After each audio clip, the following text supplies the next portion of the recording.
why don't I take a Barbie doll that's a human form anyway and try and make it look like I feel. So I did a series of them, and one of them, the left side, is encased in gray clay, and that's concrete Barbie to show the heaviness on the left side. One of them's all rubber bands around the left side to show the tightness. One of them is vice grips all the way down the left side. And then I've painted Barbies as well with like fire and black and stuff like that. Hello, everyone. Welcome back to the podcast. Today's guest is someone who's been on the show before, way back in episode 47, which went out on April the 1st, 2019. That was Maggie Whittum. And if you haven't heard that episode, I'll put the link in the show notes because it really gives you an important foundation for everything we're going to talk about today. Maggie is a stroke survivor.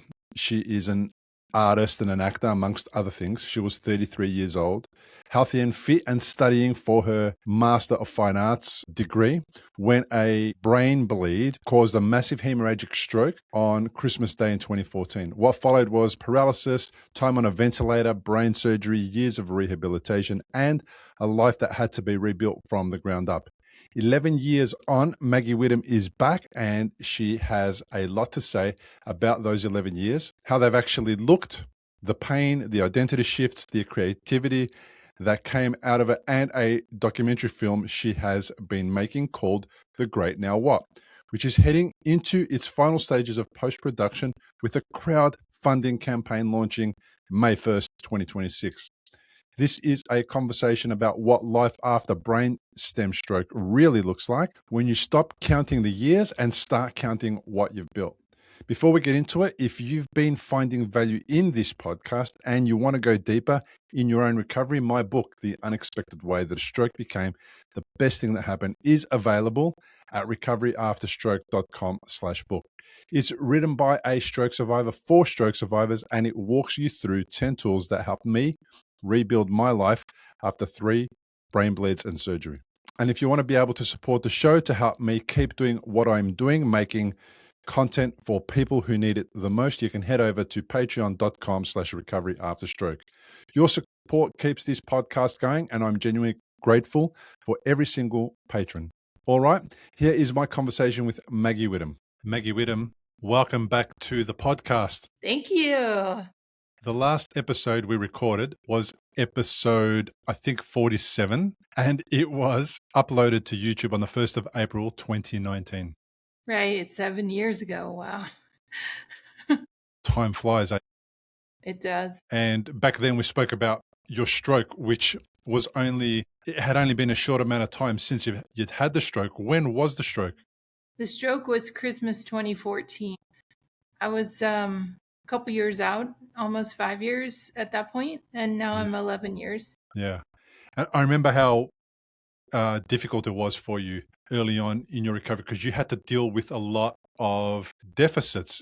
And can you just remind people who most likely would not have been listening back then at episode 47? And by the way, whoever is listening and watching, we'll put the link in the show notes so you can go back and check it out. It's really important to kind of get a sense of where Maggie was. And today we're going to talk about where Maggie is and all the stuff that she's been doing in the meantime. So tell me just a little bit about the type of stroke and then the deficits that you had to deal with, Maggie. Yeah, and bravo to anyone who heard my episode before. You're dedicated listeners. And thank you, Bill, for doing this podcast for everyone for a while now. It's been a real resource to a lot of people. So I had a hemorrhagic stroke, which is the bleeding kind of stroke. It was not a clot, and it was in my brainstem. Christmas 2014.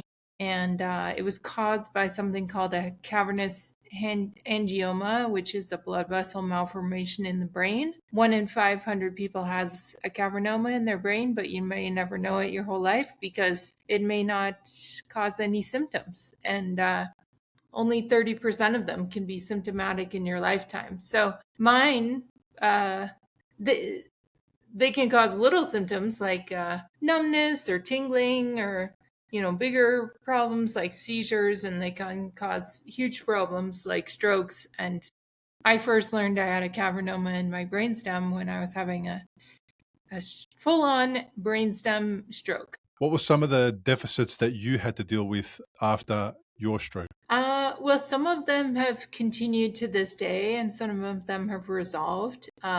Like right at the worst part of the stroke, I couldn't feel anything on the left side of my body. I couldn't breathe or speak on my own. I had to have a ventilator put in to protect my airway.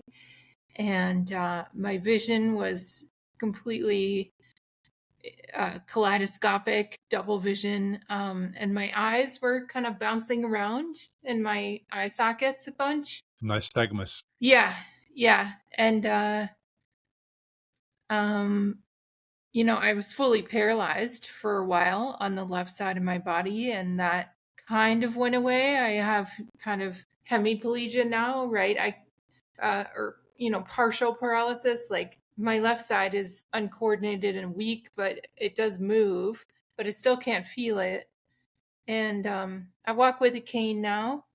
I have a lot of visual issues. The big ones are hypertrophic olivary degeneration, which means my eyes are moving all the time, just bouncing a little bit. I have gaze palsy to the right, so I can't look to this side. And then to the left, I have nystagmus.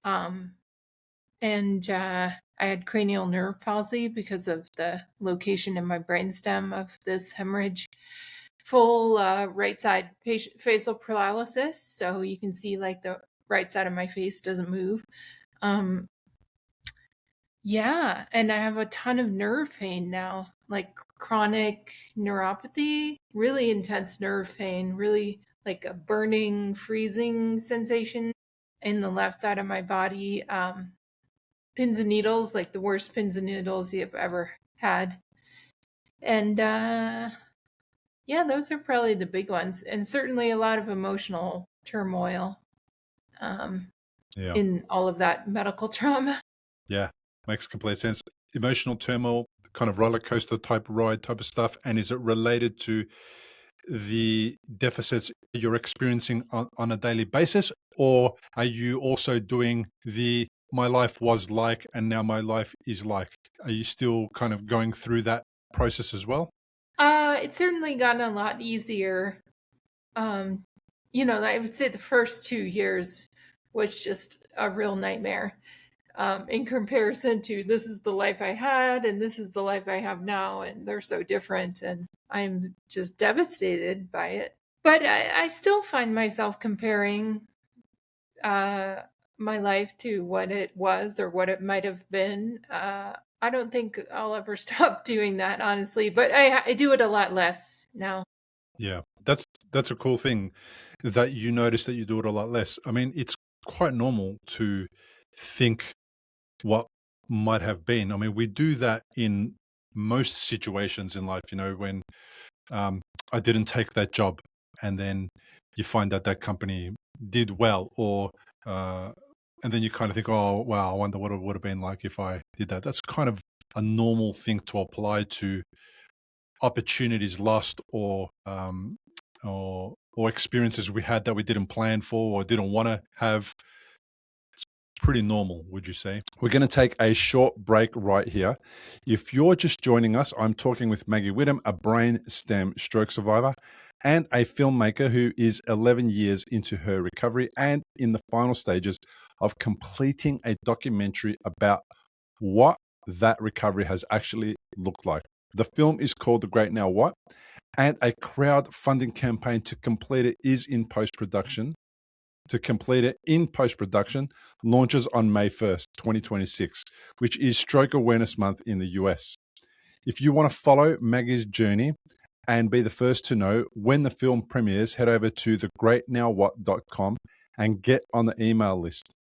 And if today's conversation is resonating with you, if you've been in that place where you're comparing the life you had to the life you're living now, my book talks directly to that. It's at recoveryafterstroke.com/book. Oh, yeah, absolutely. You only get one life, and it only has a certain number of minutes in it. And all the decisions you make to do it this way mean you're not doing this other, 50,000 things over here that you might have been doing. So um, I heard a really good news story on NPR, which is like National Public Radio in the United States. I'm coming to you from Denver, Colorado right now, in the USA. And NPR had this story about this guy who was partially a paraplegic. He was paralyzed from the waist down after some accident, I think a diving accident. And it was him talking about his life, and that another wheelchair user had given him some really good advice early on in his recovery, that in your life you're going to do like 10,000 things. And so now that this has happened to you, you're just going to do a different 10,000 things than you might have done with this other life. But it's still your life. It's still your path and your choice to do what you're going to do with those opportunities. I love that, because it's still a different way, but it's a way that can still bring joy and new experiences and new learnings and meeting new people and all that kind of stuff. You can still do that. You can create an identity that's different than the original one, but you can bring some of those old parts of your identity into the one that you're recreating and developing now. The challenge with it all, and I'm kind of still there, is that you have to start from scratch again. And that's the choice you don't get. And you get the rug pulled from beneath you, and then you've got no choice. You've got to start again, and the opportunities still exist. It's just how you decide to play the game now. And I know there's a recovery phase, and there's a lot of challenges to overcome initially. So it's kind of like initially perhaps it's just surviving, doing what you can, surviving, overcoming the most difficult part. But then it seems like there is a path to moving beyond the initial acute phase. I don't know what the years are like how many years for each person, but there seems to be a phase for everybody where the next thing happens, and the next thing being that a door has just opened, one door somewhere that you can peer through if you're not ready to walk right through it, but you can just open it and take a look. That's a theme in a lot of long-term stroke recovery stories. Yeah, I would agree with that. And I think it is a different timeline for different people. I've also heard from a physical therapist or a brain therapist, I think, like she treats people with brain injuries, and she's like, you really need 5 years to understand what has happened to you. And I think that's a good number. I'm sure some people get there sooner, but like I was just really kind of figuring it out at 5 years, and then the world got upended for me again because my father died, and then COVID started immediately later. So it was like, whoa, here's a bunch of upheaval again. And so now I'm like at that second 5 years of and now 11 years out from my stroke, and I'm like, okay, I think I have a picture of this and what happened to me. It did take a long time to comprehend it, though. Yeah, I can relate to that 5-year mark. For me, it was around 5 years. So it all started in 2012 with the first bleed. By the time I got to November 2014 and my brain surgery, there had been 3 bleeds in total. So that was kind of, I would say 2014 was my year one, my new year one. And then 2019 came around. By the time my 5 years were up, it was COVID lockdown again and all the stuff that we went through. And it kind of reminds me of your story a little bit, because I know you were in the arts before your stroke. I think you were an actress. You'll refresh my memory in a minute. And then you kind of had to find a way to continue with that particular love of yours and evolve it in a different way and turn it into something more kind of something that you were able to still accomplish, even though you were dealing with all these deficits. So give me a bit of an insight into what it was like for you before the stroke, and then how what you did evolved. Yeah, and I love that word catalyst. That's a good way to put it. So I was 33 and I was very healthy and fit, and I was in graduate school in Washington, D.C., in the US, getting my master's in classical acting. So I was studying Shakespeare and doing stage combat and dance and all kinds of movement. So I was very strong after my first semester of school. And I really liked this very rigorous program that I was in. And initially, I thought maybe my first stroke symptoms were just because I was really tired because I had finished my first semester of school just like, 36 hours before my first symptom. Yeah, I was an actor, a freelance director and producer, produced a lot of independent theater around the world. I've done the Edinburgh Fringe several times and produced improv comedy and plays and musicals, and done some of that in the US and some of that abroad. And I lived in South Korea for a long time and did some work there. I was living in the US when I got sick, and thankfully, had just been approved for Medicaid, which is state health insurance in the US. So thankfully I was covered, because it was going to be real expensive what happened to me. But I've had to, re-look at my life and try and get back into the arts in a way that works for me, and work with companies that will give me the accommodations that I need now with my disabled and very confusing body that I live in.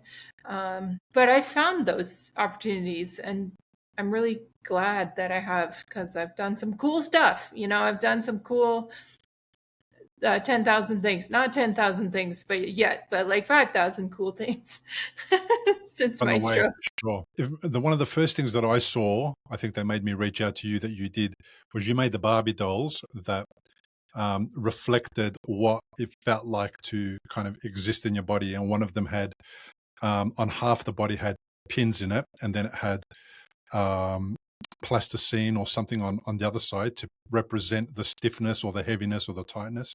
Tell me about that project. How did that come up in your head to kind of put that out there? Yeah. Well, I found myself going to doctor's appointments and physical therapy and everything, and explaining to them this very strange, very foreign sensation in my body of this nerve pain, heaviness, tightness, crushing, various cold, fire, but also cold. It's so weird. And feeling like I need to communicate to these people better, and also my own friends and family, like people in my own orbit also don't get it. So why don't I take a Barbie doll that's a human form anyway, and try and make it look like I feel. So I did a series of them, and one of them, the left side, is encased in gray clay, and that's concrete Barbie to show the heaviness on the left side. One of them's all rubber bands around the left side to show the tightness. One of them is vice grips all the way down the left side. And then I've painted Barbies as well with like fire and black and stuff like that. And if you want to see any of them, go to the Great Now What Instagram page or Facebook page. There, all of my art is there. Speaking of the Great Now What, that was kind of something amazing for me to learn about and to be involved in a little bit, because the Great Now What, was that kind of like your motto for how to kind of take the next step, what to do? Where did the Great Now What come from? Yes. So the Great Now What is a film that I'm making, and Bill saw a very early cut of it. So thank you for watching that and giving us some feedback. We always want feedback from actual survivors. So when I was about a year and a half out from my stroke, I watched a documentary that I would recommend to all of your listeners called The Crash Reel. REEL, and it's about a young man who is a snowboarder, and he gets a massive traumatic brain injury 9 weeks before the Vancouver Olympics, where he's supposed to go and win everything. And then the film follows him for the next 2 years of his life as he is recovering from this traumatic brain injury. And TBI is very similar to stroke. And it's a gorgeous film. It's so beautiful and human, and it made me feel a lot of feels. And I knew instantly after I watched that movie that I needed to make a movie about what happened to me, because I felt I resonated so much with the crash reel, but also it was a story about a man's journey after his TBI, and also it was about TBI and not stroke, and I feel like there are some kind of big differences. So that's where it started, was watching that movie, and we've built it a little bit and a little bit, and COVID slowed us down for sure, but we're on track again, and we're like in post-production now, and it's going to be a great movie when it comes out.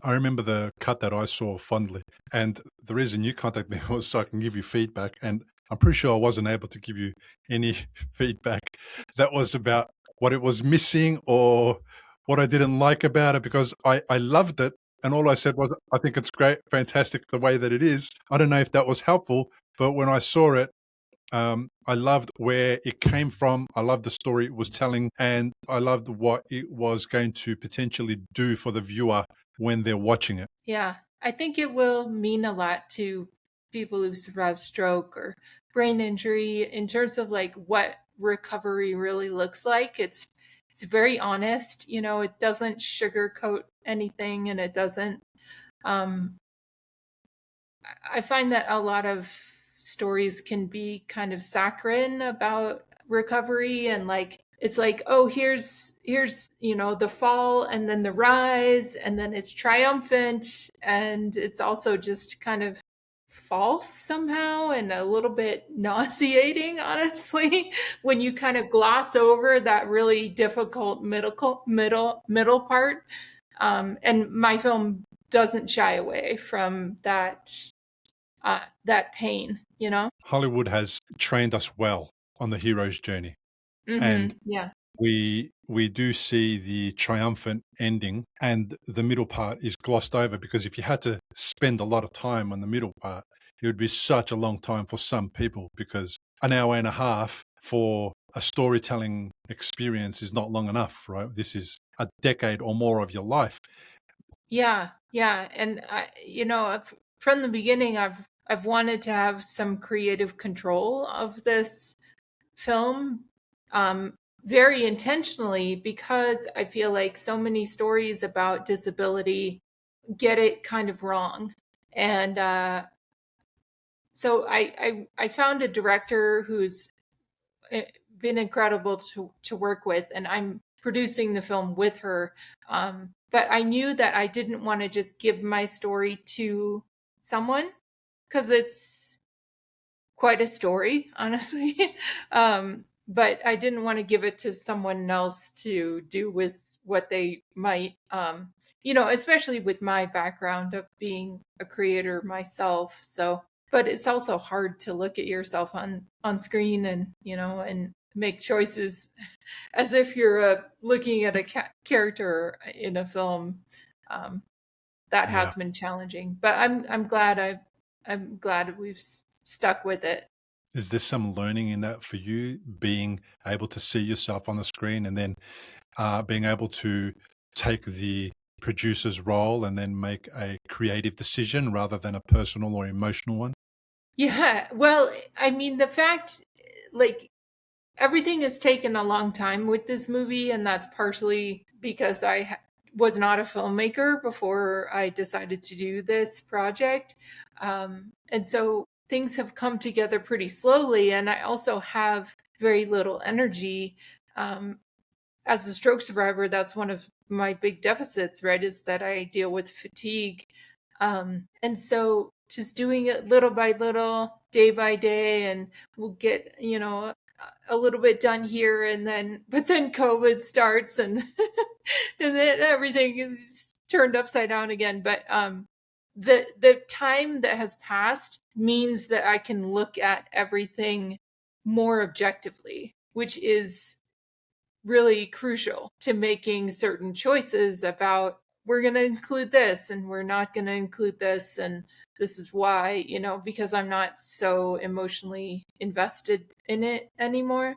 I love that part of it. So I think one of the weird things about me is that I'm still doing the podcast after 10 years. Like, I think that's extremely strange and bizarre. The fact that I've talked to nearly 400 people about this thing that happened to me and that's happening to them, has made me be able to be very, very objective about it and not be attached to the moment that it happened as much as I was at the very, very beginning. And it's just another example, like your example, of how, I'm not sure if, I won't put words in your mouth, but for me, how healing and how helpful it has been to talk about it almost on a weekly basis for 10 years. And for that person that I'm talking to not to be my wife again and again and again.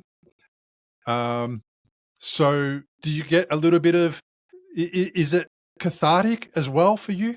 Well, yeah, I would say it is. And, I think that you talking to survivors, like, I love talking to survivors. It's one of the best things that I feel like I do is when I get to talk with survivors and they'll share their story with me. Like, that's been very healing to me. So I can see how it would be healing to you as well.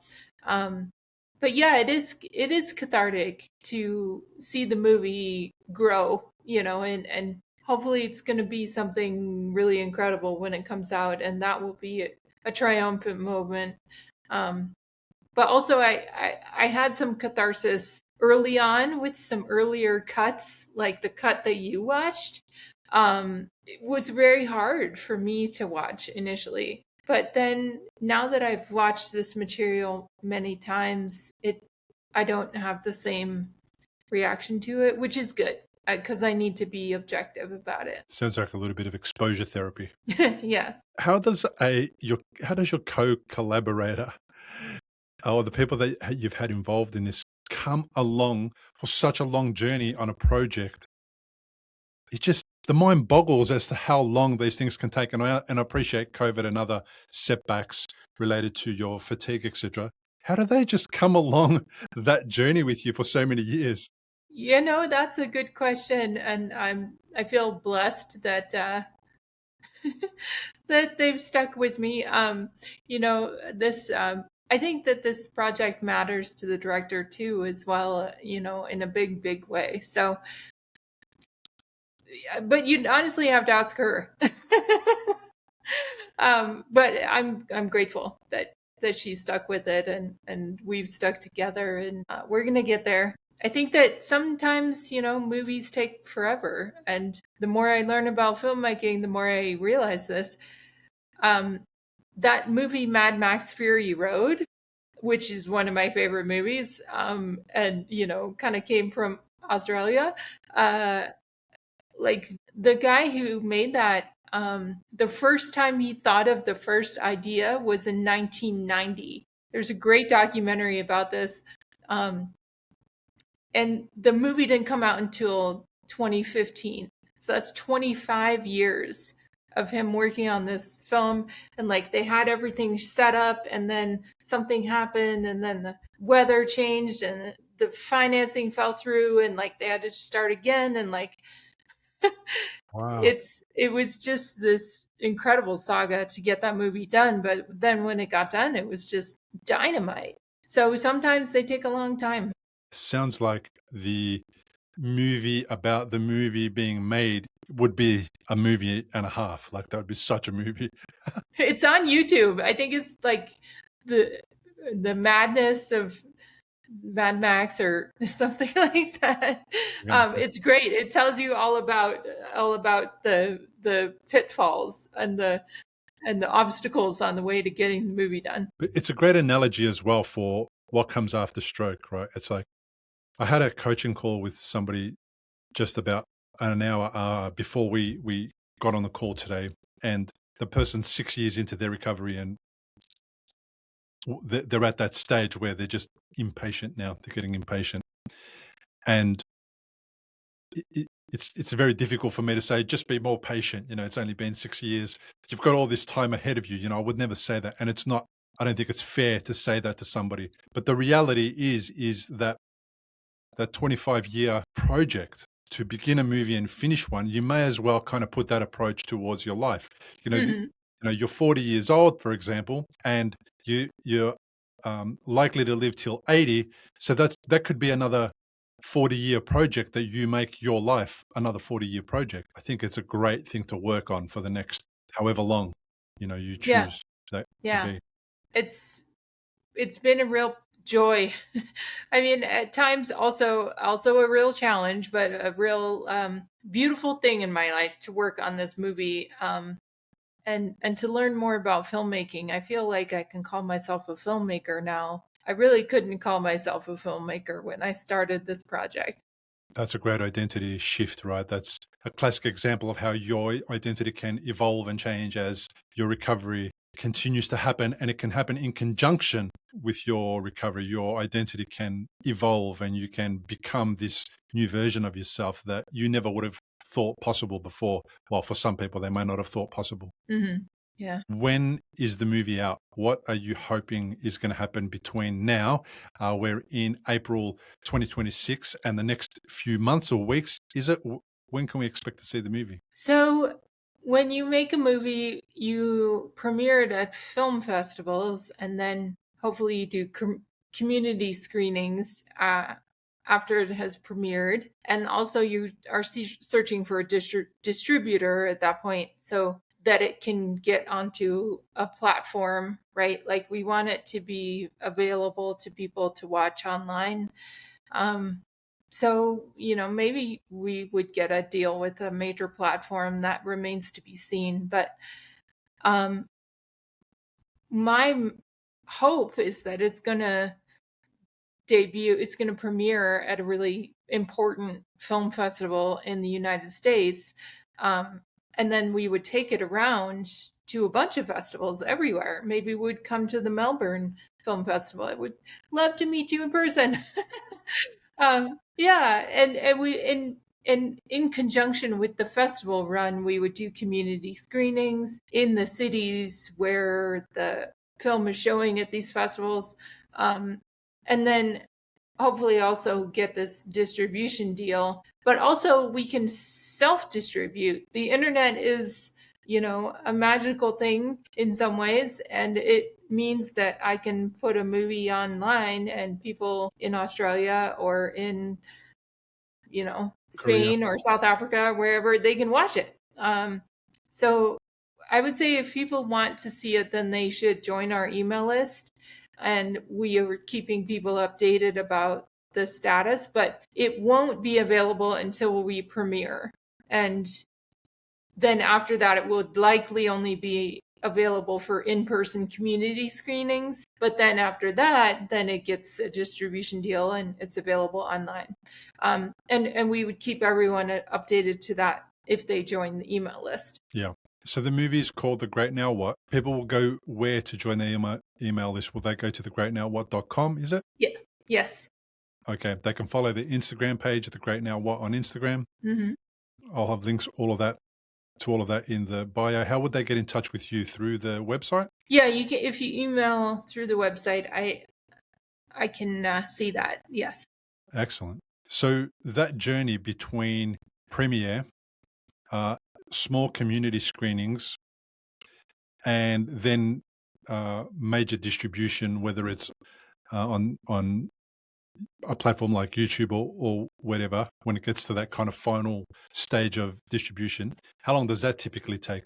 So it's interesting you brought up YouTube, because at a certain point it would be available on YouTube, because then, anybody can watch it. But before that, like, it would be available maybe depending on if we can get a deal, maybe something like Netflix, for example. Not saying that we're getting that, but like that would be an example of a platform that it would be on for a while. But I would want it to just be on YouTube after 5 years. that some other really great movies that I admire, like the documentary Crip Camp, which is about the disability civil rights movement in the United States and the passage of the Americans with Disabilities Act. They premiered their film at Sundance. They got bought by Netflix. They were on Netflix for a while. Then they put the film on YouTube so that anybody in the world could watch it whenever they wanted. So that was kind of their journey. Okay, so there's a few iterations of how that might occur, and then all we've got to do now is just spread the word, right? Tell everybody about it. Yeah, and we're about to do a crowdfunding campaign in May of 2026. May is Stroke Awareness Month in the US, so we're hoping to build a lot of audience awareness during that month, because people will be, paying attention to stroke more, hopefully, and learning about the film and hopefully contributing. So stay tuned on the website for that. We would love your support. The crowdfunding part of it, is that live at the moment or not? No, not yet. It will be as of May 1st. Okay. So when this goes out, which will be next week, literally 4 days from now, anyone watching and listening, the funding, the GoFundMe or whatever it is, the crowdfunding hasn't happened yet.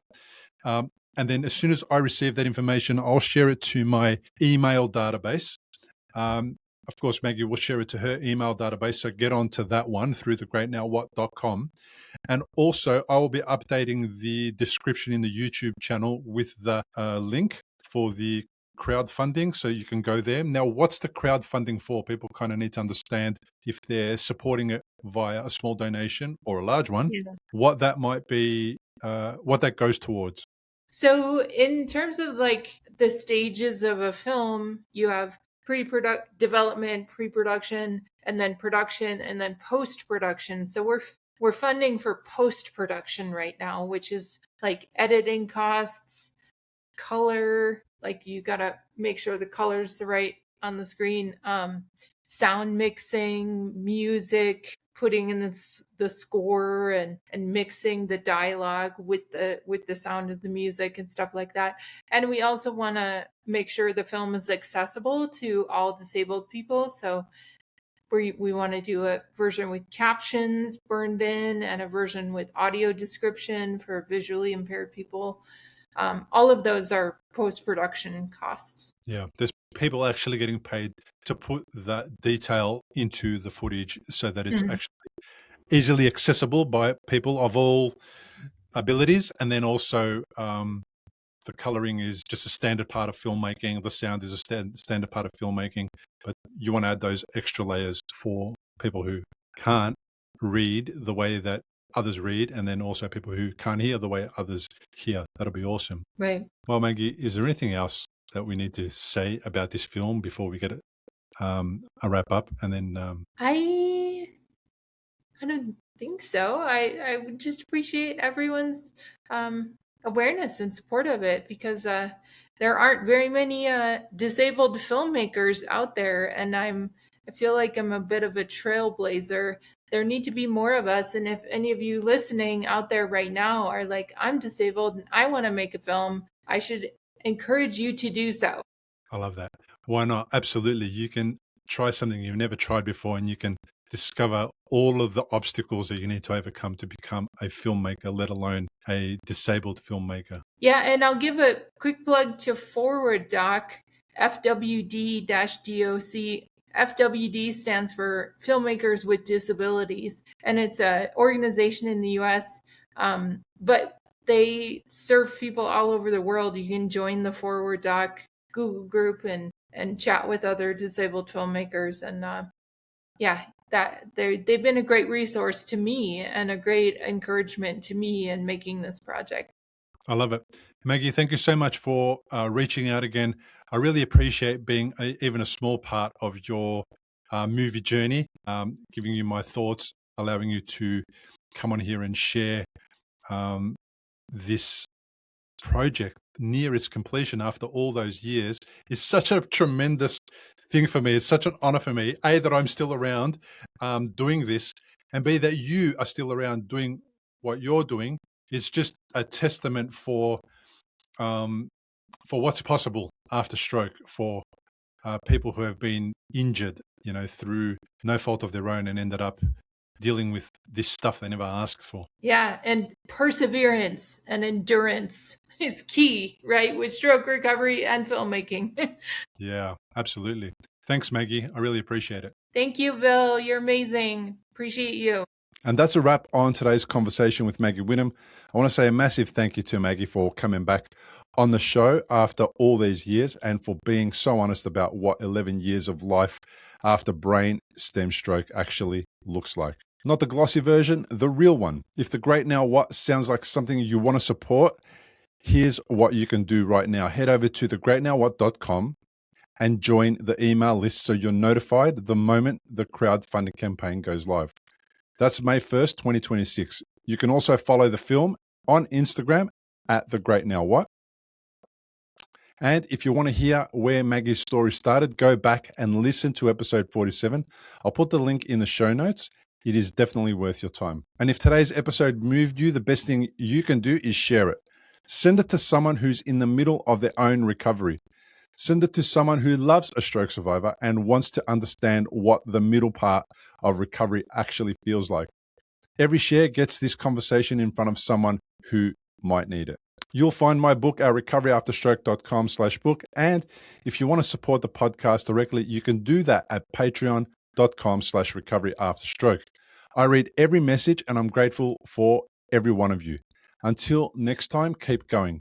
The next 10,000 things are still ahead of you. Importantly, we present many podcasts designed to give you an insight and understanding into the experiences of other individuals. Opinions and treatment protocols discussed during any podcast are the individual's own experience, and we do not necessarily share the same opinion, nor do we recommend any treatment protocol discussed. All content on this website and any linked blog, podcast, or video material controlled this website or content is created and produced for informational purposes only and is largely based on the personal experience of 𝗵𝗫𝗀𝗃𝗲. The content is intended to complement your medical treatment and support healing. It is not intended to be a substitute for professional medical advice and should not be relied on as health advice. The information is general and may not be suitable for your personal injuries, circumstances, or health objectives. Do not use our content as a standalone resource to diagnose, treat, cure, or prevent any disease for therapeutic purposes or as a substitute for the advice of a health professional. Never delay seeking advice or disregard the advice of a medical professional, your doctor, or your rehabilitation program based on our content. If you have any questions or concerns about your health or medical condition, please seek guidance from a doctor or other medical professional. If you are experiencing a health emergency or think you might be, call 000 if in Australia, or your local emergency number immediately for emergency assistance, or go to the nearest hospital emergency department. Medical information changes constantly. While we aim to provide current, quality information in our content, we do not provide any guarantees and assume no legal liability or responsibility for the accuracy, currency, or completeness of the content. If you choose to rely on any information within our content, you do so solely at your own risk. We are careful with links we provide. However, third-party links from our website are followed at your own risk, and we are not responsible for any information you find there.